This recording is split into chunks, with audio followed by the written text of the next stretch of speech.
Shalom teman-teman semua, kami dari kelompok 10 ingin mempresentasikan hasil kerja kami. Di sini kami akan membahas bab 53 sampai 58.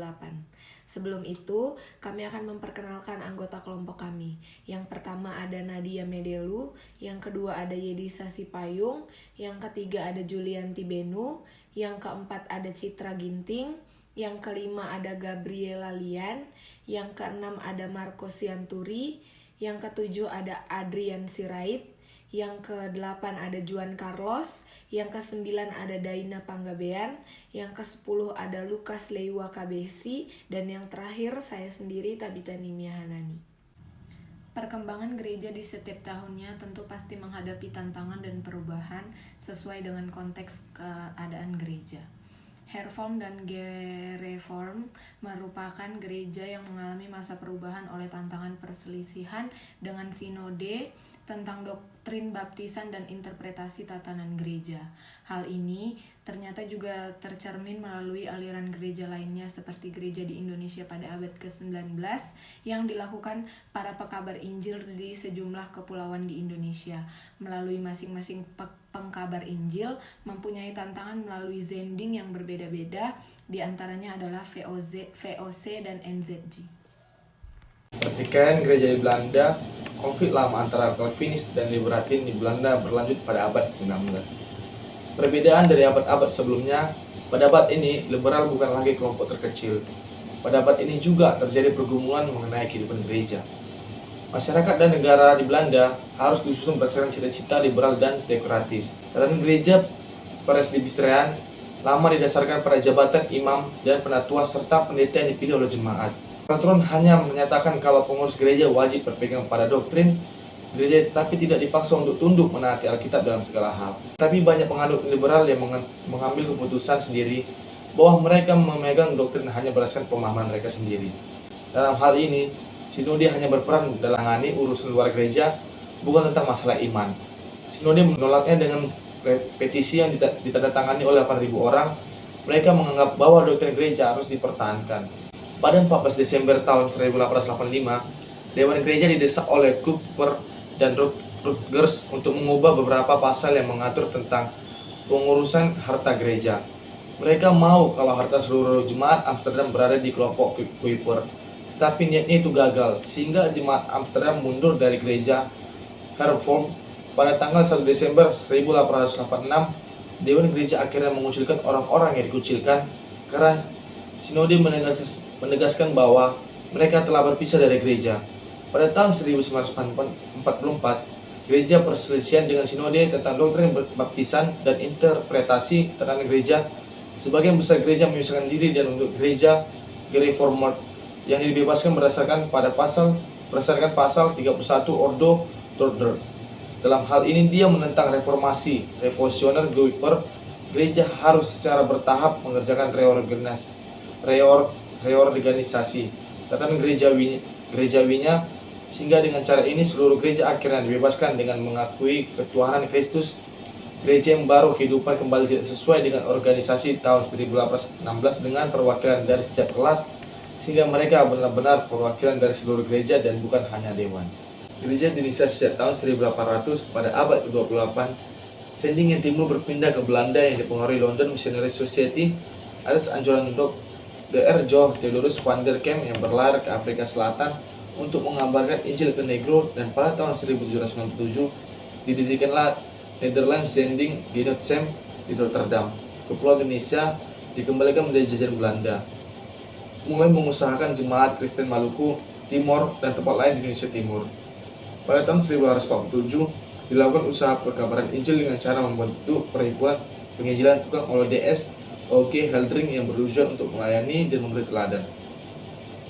Perkembangan gereja di Indonesia pada abad ke-29 menjadi lanjutan jemaat VOC yang dikembalikan pemerintah Belanda ke Indonesia. Di Maluku, orang-orang Kristen berjumlah 280.000 jiwa. Di Minahasa, orang-orang dengan suku Minahasa yang masuk Kristen sebanyak 380.000 orang. Di Kepulauan Timur sebanyak 300.000 orang. Ada juga Rasul Batak, yaitu Ludwig Nommensen.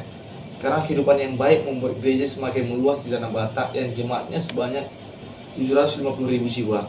Uria Kristen Batak Protestan telah berdiri sejak tahun 1930 ketika Perang Eropa.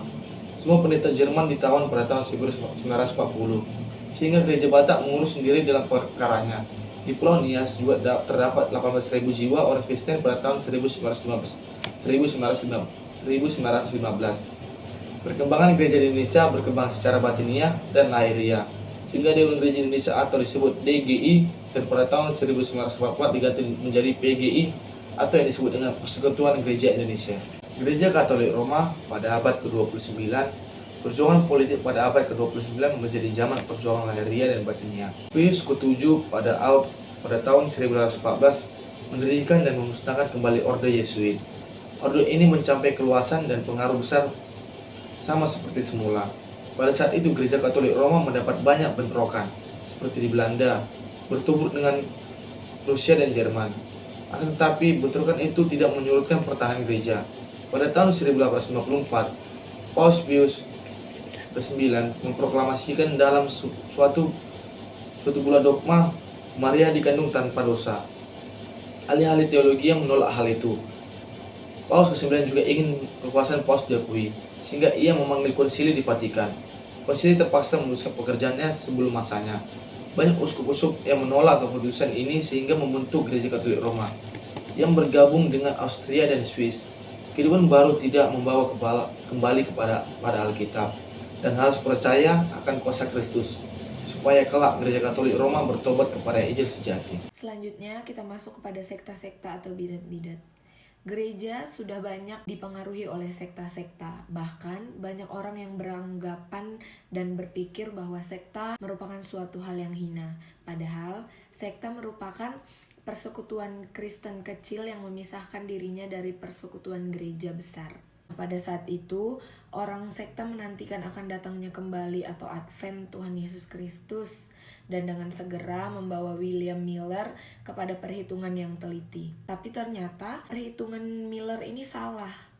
Namun, orang Adventis ini tetap memperhitungkan kedatangan Tuhan Yesus kembali itu menggunakan dalil-dalil dari kitab Daniel dan Wahyu. Setelah itu, lahirlah golongan yang memiliki perkembangan yang sangat cepat. Namanya penyelidik-penyelidik Alkitab yang sungguh, atau yang biasa kita kenal sebagai saksi-saksi Yehova.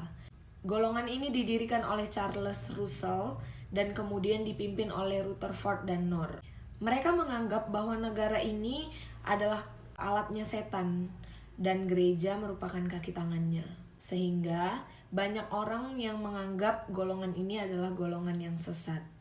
Setelah itu muncul lagi golongan yang bernama golongan Pentakosta. Golongan ini hadir untuk menghidupkan kembali semangat-semangat yang mula-mula ada pada jemaat Kristen di zaman Rasuli. Bergembira dan berekstase merupakan salah satu ciri dari mereka yang banyak digemari oleh remaja, bahkan kaum muda seperti kita pada saat ini. Gereja di masa sekarang sudah mau membuka telinga bahwa seruan Roh Kudus yang disampaikan melalui sekta-sekta menjadi hal yang menggembirakan. Tetapi kita perlu ingat bahwa untuk menghadapi hal-hal yang berkaitan dengan kesektaan maupun kebidatan, gereja tetap harus terus memperbaharui dan memperluas pengetahuan serta memperdalam rasa pemanggilannya terhadap dunia ini. Gereja di Indonesia sejak tahun 1918. Pada abad ke-18 timbullah perpindahan ke Belanda yang dipengaruhi oleh London Missionary Society atas anjuran Dr. Joh Theodorus van der Kamp yang berlayar ke Afrika Selatan untuk mengabarkan Injil ke Negro. Nah, pada tahun 1797 didirikanlah Netherlands Zendingenootschap atau NZG di Rotterdam. Pada saat itu, Kepulauan Indonesia dikembalikan menjadi jajahan Belanda. NZG pun mulai mengusahakan jemaat Kristen di Maluku, Timor, dan di tempat lain di Indonesia Timur. Nah, setelah itu pada tahun 1847 dilakukan juga usaha pekabaran Injil dengan cara membentuk Perhimpunan Penginjil Tukang. Perhimpunan ini dibentuk oleh Dr. Andes O.G. Heldring yang maksudnya dengan cara mengutus para Injil untuk bekerja selaku tukang dan bertani untuk melayani dan memberi teladan bagi suku bangsa yang beragama suku. Dan di samping itu, mereka juga bisa mengabarkan Injil dengan leluasa. Perkembangan gereja di Indonesia pada abad ke-19 menjadi lanjutan jemaat VOC yang dikembalikan pemerintah Belanda ke Indonesia pada tahun 1816. Raja Willem I merasa bahwa memperhatikan gereja secara resmi merupakan kewajiban bagi negara. Saat itu juga perkembangan gereja di Indonesia berkembang secara batiniah dan lahiriah.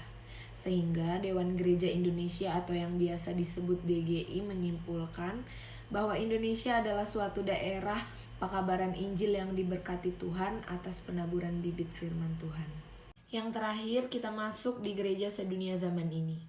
Gereja sedunia sudah berdiri selama 200 tahun yang lalu, yakni gereja Yesus Kristus yang telah meluas ke seluruh dunia karena usaha pekabaran Injil atau sending. Sending dibuat untuk bekerja sama memenuhi pesan sending yang dipercayakan kepada gereja barat dan timur. Keadaan yang biasa disebut timur jauh, mereka mendalami segala kebudayaan yang dikutip dari perkataan Paulus, bahwa mereka menyembah makhluk dengan melupakan penciptanya. Dalam beberapa sending, ada juga bapak sending dari India, namanya ialah William Carey. Dialah yang mendirikan Perhimpunan Sending Baptis pada tahun 1792. Di beberapa negara, pekabaran Injil banyak ditolak karena orang-orang yang mengabarkan Injil ini masih memeluk agama fanatik. Tetapi pada bangsa Karen, pekabaran Injil ini diterima sangat baik. Bahkan, orang Kristen menjadi contoh yang indah di sana. Timur Dekat ini dipakai oleh negeri Iran sampai Mesir yang mayoritas dan yang berkuasa ialah kaum Islamiyah. Nah, ini membuat pekabaran Injil menjadi sulit untuk berkembang di sana. Pertanyaannya, bagaimana untuk hari depan gereja? Yang kita tahu, pekerjaan pekabaran Injil sedunia ini baru saja dimulai. Gereja pada umumnya merupakan golongan yang kecil. Masih ada daerah di mana bunyi Injil masih belum diperdengarkan. Oleh karena itu, kita harus memuji Tuhan atas pimpinannya terhadap gereja yang masing-masing melengkapi dengan senjata yang kuat untuk memerangi godaan ini. Kesimpulannya, penyebaran gereja di Indonesia terjadi pada zaman penjajahan Belanda yang dilakukan oleh para Zendeling yang mempunyai latar belakang pertikaian gereja di Belanda, sehingga banyak gereja Protestan di Indonesia berasaskan pada ajaran mereka. Perkembangan gereja di Indonesia sangat cepat berkembang, dikarenakan secara batiniah dan lahiriah. Boleh disimpulkan bahwa Indonesia adalah suatu daerah pekabar Injil yang diberkati oleh Tuhan dengan hasil yang indah dan besar atas penaburan bibit firman Tuhan. Para penganutnya juga mengakui bahwa ajaran gereja sebagaimana disampaikan dalam sinode Dorderek harus diikuti karena sesuai dengan sabda Allah. Tetapi banyak penganut liberal mengambil formula yang berbeda, yaitu bahwa mereka memegang doktrin tersebut sejauh menurut penilaian mereka sendiri sesuai dengan firman Tuhan. Sekian presentasi dari kelompok kami, terlebih dan terkurang kami mohon maaf. Tetap jadi pelaku firman Tuhan dan setia sampai akhir. Tuhan Yesus memberkati.